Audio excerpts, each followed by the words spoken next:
मैं 8 महीने की प्रेग्नेंट थी और मैं डिलीवरी के लिए अपनी माँ के यहाँ गई थी। माँ ने मुझे फ़ोन पर बताया कि घर के पीछे की तरफ जो खाली ज़मीन थी वहाँ पर एक नया कमरा बनवा लिया है। इतने सालों के बाद जैसे ही मैंने अपने घर में कदम रखा तो कुछ मुझे अलग सा लगा। माँ, ये घर के पीछे की तरफ नया कमरा बनाने की क्या ज़रूरत थी? अरे बेटा, घर के पीछे दूर दूर तक खाली ज़मीन थी। तेरे पापा को कई दिन से लग रहा था कि यहाँ पर एक कमरा बनवा ले ताकि ताज़ा हवा मिल जाया करे। अब तो ये सब छोड़, चल जल्दी से दूध पी ले। माँ, मैं थोड़ी देर में पी लूँगी, आप सो जाओ। मैंने दूध का गिलास उठाकर खिड़की में रख दिया। पता नहीं कब मेरी आंख लग गई। अचानक से खिड़की के पल्लू खड़खड़ाने की तेज़ आवाज़ मेरी नींद खुल गई और दूध का गिलास धड़म से ज़मीन पर गिर गया। ज़मीन पर गिरते ही दूध का रंग लाल हो चुका था।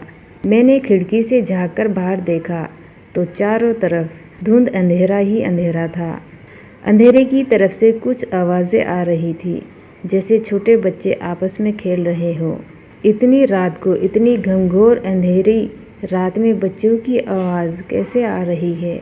मैंने घड़ी में वक्त देखा तो ठीक 12 बज रहे थे। ये देखकर मेरा बदन सुन पड़ गया। बुरी आत्मा और भूतों की कहानियाँ मैं कई सुन चुकी थी। वक्त भी कुछ ऐसा ही था, ऊपर से मैं प्रेग्नेंट थी। ऐसे वक्त में अक्सर बुरी आत्मा औरत का पीछा करती है, तो क्या मेरे पीछे भी कोई बुरी आत्मा का साया है? मैं पसीने से तरबतर, बड़ी मुश्किल से कांपते हुए हाथों से मैंने उस खिड़की को बंद किया और जल्द से जल्द उस कमरे से बाहर निकलकर माँ के पास जाना चाहती थी। लेकिन जैसे ही दरवाजे की तरफ मैं पलटी तो लगा कोई साया हवा के साथ दरवाजे के सामने से गुजरा हो। मेरी आवाज़ मेरे ही गले में अटक कर रह गई। मैं ज़ोर से चीखकर माँ को बुलाना चाहती थी, लेकिन वो आवाज़ खुद मेरे कानों तक नहीं पहुँच पा रही थी, तो माँ तक कैसे पहुँच पाती? खिड़की के पल्लू एक बार फिर तेज़ हवा की वजह से धड़म से खुल गए और मैं पूरी ताकत से चीखना चाहती थी। मेरी चीख की आवाज़ सुनकर कुछ ही सेकंड में माँ मेरे पास पहुँच जाएगी, लेकिन ऐसा कुछ नहीं हुआ। मेरा कलेजा डर के मारे फटा जा रहा था। आखिर माँ ने मेरी आवाज़ क्यों नहीं सुनी? माँ इतनी गहरी नींद में तो कभी नहीं सोती। मुझ में इतनी ताकत नहीं बची थी कि मैं पलटकर उसे दोबारा बंद कर दूँ। एक सनसनाता हुआ झोंका उसी वक्त मेरे कानों से आकर टकराया। जैसे दबी हुई आवाज़ में धीरे से मुझसे कहा, चली जाओ यहाँ से। मैंने दोनों हाथ अपने कानों पर रख लिए और फिर एक बार फिर ताकत लगाकर मैं ज़ोर से चीखने की कोशिश की। मेरी आवाज़ उस कमरे की दीवारों से टकराकर वापस मुझे ही सुनाई दे रही थी। जितनी ताकत के साथ मैंने चिल्लाने की कोशिश की थी, कुछ ही देर बाद उससे कहीं ज़्यादा तेज़ दर्दनाक चीख मुझे सुनाई देने लगी। वो आवाज़ ठीक मेरे पीछे खिड़की से आ रही थी। वो आवाज़ मेरे कानों में पिघलती हुई लहर की तरह गिर रही थी।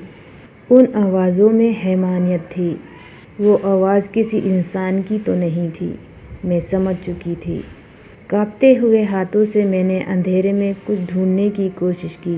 तभी अचानक मेरा हाथ बेड पर रखी टॉर्च पर पड़ा। किसी तरह ताकत लगाकर टॉर्च का बटन मैंने ऑन किया, लेकिन ये क्या? सामने दरवाजे पर 3 छोटी बच्ची खड़ी हुई थी। उनके हाथ में स्टील के चाकू थे। मैं घबराकर लड़खड़ाई और पीछे की तरफ हटी, लेकिन तब तक वो मेरे पास पहुंच चुके थे। उनकी गर्दन टेढ़ी थी और उनके हाथों में वो चाकू मेरे पेट को निशाना बनाने में तैयार थे। मैं ज़ोर से चीख पड़ी, छोड़ दो मेरे बच्चे को, मत मारो, मत मारो मेरे बच्चे को, छोड़ दो। तभी उसकी माँ उसे जगाने की कोशिश करने लगी। सोनाली, सोनाली, क्या हुआ बेटा? तुम इतनी घबराई हुई क्यों हो? उठो, क्या हुआ बेटा? हड़बड़ाकर मैंने अपनी आंखें खोलने की कोशिश की। देखा तो दिन निकल गया था।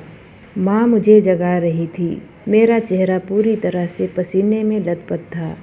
क्या हुआ बेटा? तुमने कोई बुरा सपना देखा क्या? मैं अभी तक पूरे होश में नहीं थी। माँ, वो लड़की मेरे बच्चे को मार देंगी। मैंने घबराते हुए अपने पेट को छूकर देखा तो सब कुछ ठीक था और वो जो दूध यहाँ पर रखा था वो रात गिर गया था। उसका रंग लाल हो गया था। माँ ने हंसते हुए दूध का गिलास मुझे दिखाया। तुमने तो दूध पिया ही नहीं, पूरा का पूरा ऐसे ही रखा हुआ है। तुमसे कहा था ना सोनाली, सेहत के लिए लापरवाही ठीक नहीं है बेटा। लेकिन माँ, मैंने तो सब कुछ खुली आंखों से देखा था। ये सपना कैसे हो सकता है?